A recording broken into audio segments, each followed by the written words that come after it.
আসসালামু আলাইকুম রহমতুল্লাহি ওবরকাতুহু। সম্মানিত দর্শক, নোবেল কমিটির প্রদত্ত নোবেল শান্তি পুরস্কার নিয়ে এখন বিতর্ক তুঙ্গে। বিতর্ক আগেও ছিল।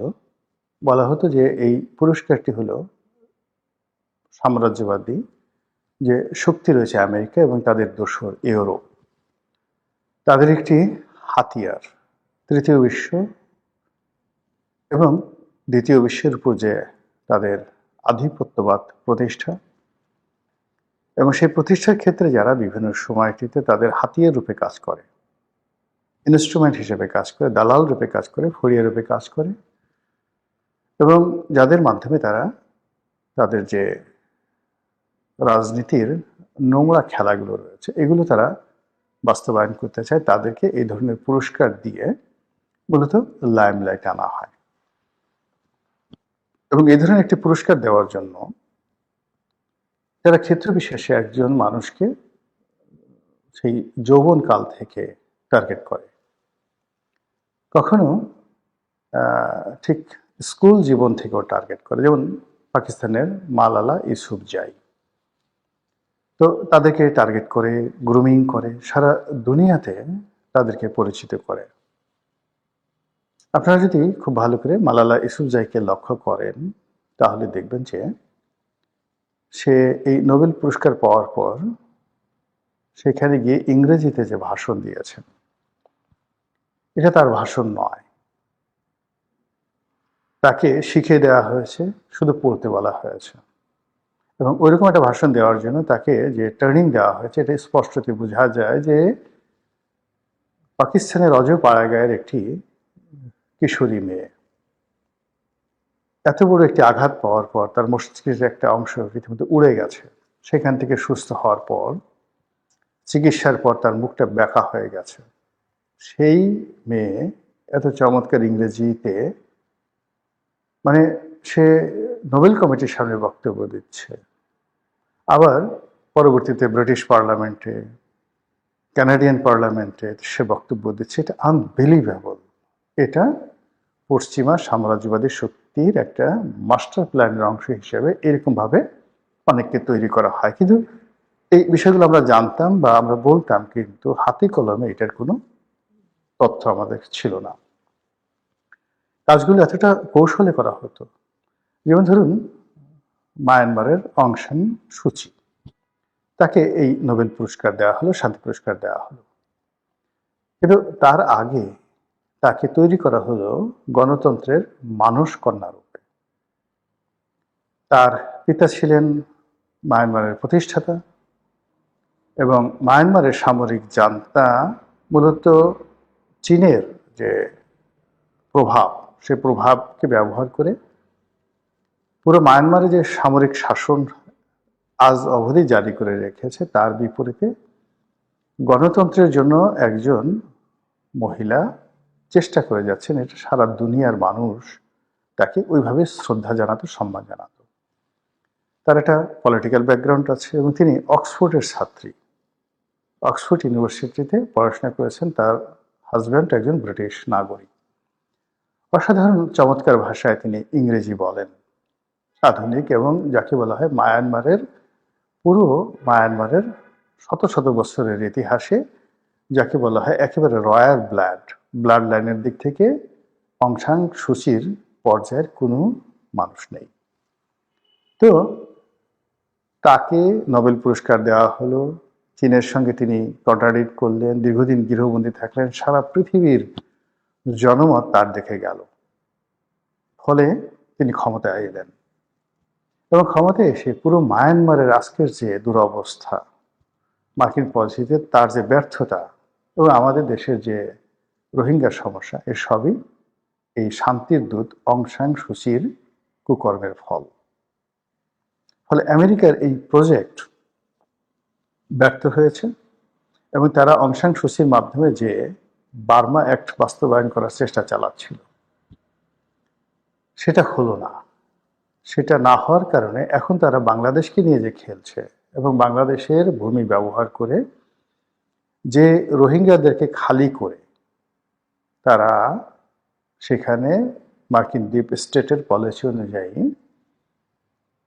বার্মা অ্যাক্ট বাস্তবায়ন করে ওখানে এমন একটা সরকার প্রতিষ্ঠা করতে চেয়েছিল রাখাইনে এবং অন্যান্য এলাকাতে, যার মাধ্যমে চীন মানে যাকে বলা হয় সেখান থেকে আউটস্টেট হবে, ভারত এবং আমেরিকা সেখানে মধুমেহ খাবে।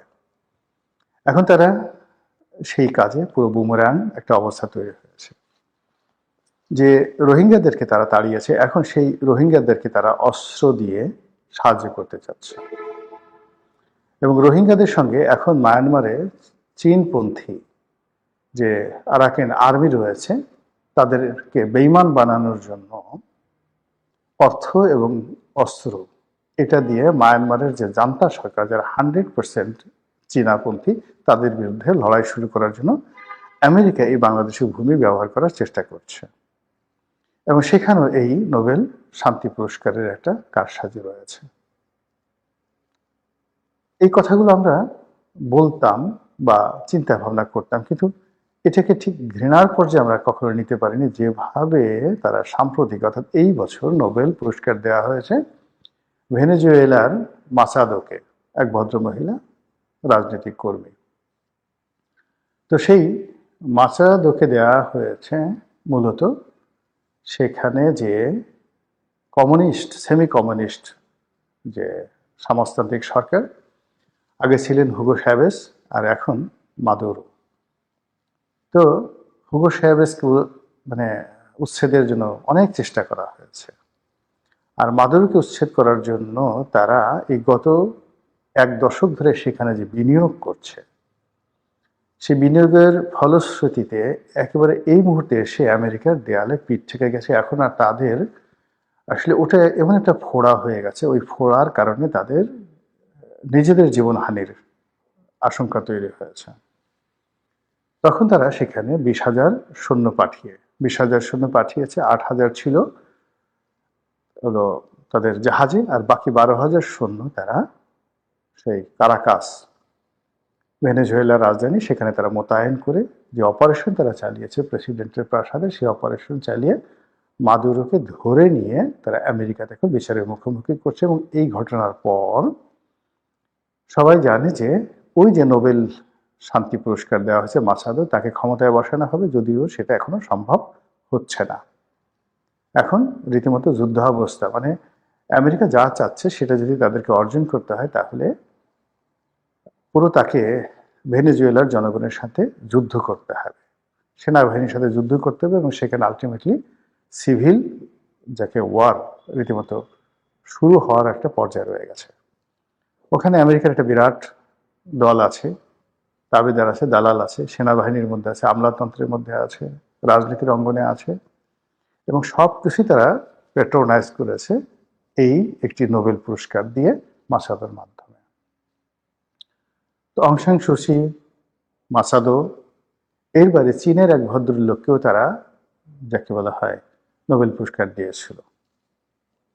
এবং চীন এই নোবেল পুরস্কার যখন দেয়, এই বদমাইশটাকে আগেই চীন গ্রেপ্তার করে রেখেছিল। এখন সে বেঁচে আছে কিনা মরে গেছে আমরা জানি না, কিন্তু ওই নোবেল পুরস্কার প্রাপ্ত সেই চীনা মানবাধিকার কর্মী সে মানে ওই জেলে থাকা অবস্থায় মানে আছে বা মারা গেছে, উই ডোন্ট, আমি তার নামটা মনে করতে পারি, কিন্তু চীনের একজন নাগরিককে তারা কিন্তু এই একই মাসাদোর মতো করে তারা নোবেল পুরস্কার দিয়েছিল। তারা ইরানের এক ভদ্র মহিলাকে দিয়েছে ইরানে অশান্তির সৃষ্টি করার জন্য। আর এই যে মাসাদোকে দিয়ে যে ঘটনাটা ঘটলো এখন, তার প্রেক্ষিতে এই পুরো নোবেল পুরস্কার নিয়ে যারা পেয়েছে এবং যারা দিয়েছে তাদের কিনে সারা দুনিয়াতে যে বিষোদ্গার হয়েছে বা হচ্ছে, এটি ইতিপূর্বে কখনো হয়নি। যেমন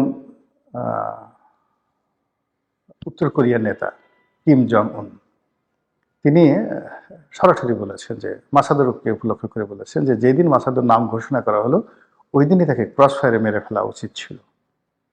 এবং আরো বলার চেষ্টা করা হচ্ছে যে মানে পরবর্তীতে যদি কোনো এরকম দেশে, তৃতীয় বিশ্বের কোনো দেশে সাম্রাজ্যবাদী শক্তি এই কাজ করার চেষ্টা করে, তাহলে সেক্ষেত্রে তাদেরও উচিত যে সঙ্গে সঙ্গে গুলি করে তাদেরকে মেরে ফেলা। তো এই যে একটা নোবেল পুরস্কার নিয়ে যে ঘৃণা ছড়িয়ে পড়েছে, সেটার যে পরিণতি আমাদের বাংলাদেশে কি হতে পারে, আই ডোন্ট নো। মহান আল্লাহ আমাদের সবাইকে হেদায়েত দান করুন এবং হেফাজত করুন। আসসালামু আলাইকুম ওয়া রাহমাতুল্লাহি ওয়া বারাকাতুহু।